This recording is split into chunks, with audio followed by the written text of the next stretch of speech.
Dan sekarang ini kita juga ingin mengetahui apakah situasi sebenar bersama dengan Dr. Azlinda Aisyah Muhammad Abdullah. Azlinda Rita Aisyah Muhammad Abdullah selaku pensyarah perubatan dan pakar mata Fakulti Perubatan UiTM yang kini berada di talian. Hello, Assalamualaikum Doktor. Waalaikumsalam warahmatullahi. Doktor sihat ya? Alhamdulillah sihat. Terima kasih Doktor bersama dengan kita pagi ini di MSI. Terima kasih menjemput saya. Ya, Doktor, pastinya mungkin Doktor ada yang ingin dikongsikan dengan situasi semasa penularan COVID-19 ini. Silakan. Okey, Alhamdulillah.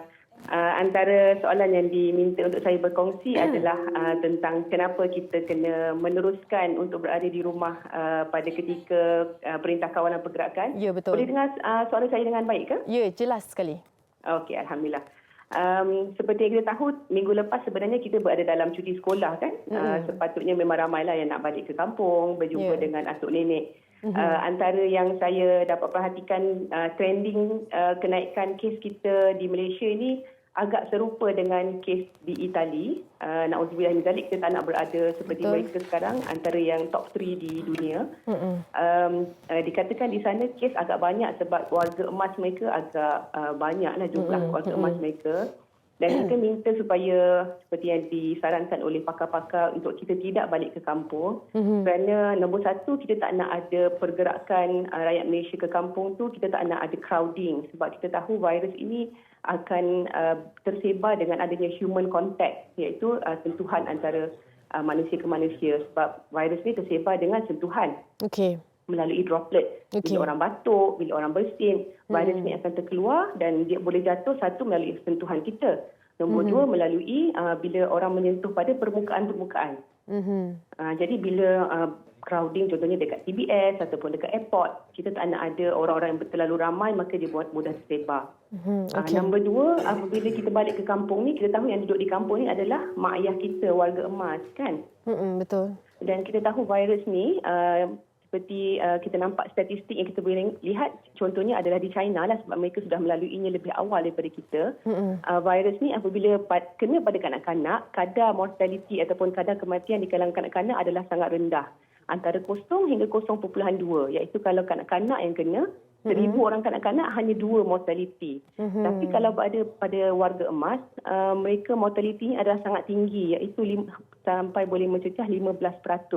Iaitu kalau ada 100 orang bersakit di kalangan warga emas, 15 orang boleh meninggal dunia. Jadi kita nak sebenarnya memang faham sekarang cuti sekolah minggu lepas tak dapat balik kampung, tak dapat jumpa atuk nenek. Anak-anak saya rindu dengan atuk nenek mereka. Tapi sekarang kita boleh video call dulu. For now kita jauhkan daripada atuk nenek dulu. Sebab kita nak lama lagi dengan mereka. Kita nak sebenarnya dengan kita tidak balik ke kampung tu, kita sedang melindungi atuk nenek kita daripada virus ni. Sebab anak-anak kita, kalau katakanlah na'udzubillah anak-anak kita ni ada virus ni, mereka simptom mereka sangat mild. Mereka mungkin batuk sahaja ataupun sakit tekak sahaja. Tapi kalau warga emas, nombor satu, mereka mortality lebih tinggi. Nombor dua, warga emas ni ada satu lagi faktor risiko mereka kerana mereka ada penyakit-penyakit lain. Contohnya ada penyakit jantung, penyakit paru-paru ataupun mungkin ada yang ada kanser. Penyakit kronik yang lain ya? Yes. Bila ada penyakit kronik yang lain, mereka ada faktor risiko lain, iaitu 10% ataupun 10% kadar kematian lebih tinggi lagi jika mereka dijangkiti COVID-19. Jadi ini adalah satu faktor kenapa kita jangan balik kampung. Dan kalau katakanlah dah terbalik dah hari tu, dah pulang dah ke kampung sebelum Perintah Kawalan Pergerakan, jika di kampung tu kita adakan social distancing dengan mak ayah kita. Jangan peluk-peluk, duduk 1 meter jauh, jarakkan daripada mak ayah kita. Kalau katakanlah kita dah berada di kampung sekarang pun dengan adanya bantuan daripada PDRM, daripada Angkatan Tentera, kita dah tak boleh bergerak ke mana-mana sekarang. Duduklah di mana anda berada sekarang, dan kalau ada sahaja simptom, katakanlah kita ada sahaja simptom batuk ataupun sakit tekak, sesak nafas, cepat-cepat ke hospital. Dan kita sekarang, hari ini kita dah ada 10 kematian di Malaysia, dan kita boleh nampak trending memang kebanyakan daripada mereka pun yang lebih usia 50 tahun ke atas kan. Okey, berbanding dengan negara-negara lain, majoritinya adalah kes 60 tahun ke atas dan juga 80 tahun ke atas. Adakah penjelasan yang berbeza dengan situasi di Malaysia apabila kematian daripada 10 kematian di Malaysia itu adalah bawah umur 60 tahun, Doktor? Silakan. Di Malaysia ni kita nampak kebanyakan daripada kes kematian ni sebenarnya daripada kluster perhimpunan Istimewa Tabligh kan. Jadi kita ada satu kluster yang ada epicenter tersendiri. Jadi agak lambat, mungkin ada yang presentation agak lambat. Jadi itu kita boleh tanya mereka yang lebih expert lah. Tapi sekarang ni kita punya kes lebih kurang 1,300 kan.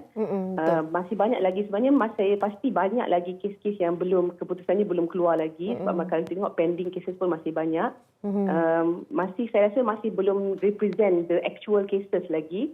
Tapi kita boleh rujuk kepada cases yang dah established lah. Contohnya di China, dan kita dah dapat, bila kes lebih banyak, kita boleh dapat sampel yang lebih banyak dan bukti yang lebih kukuh lah. Kalau kita tengok di China, memang lebih banyak sebenarnya warga emas lebih cenderung untuk dapat kadar kematian yang lebih tinggi.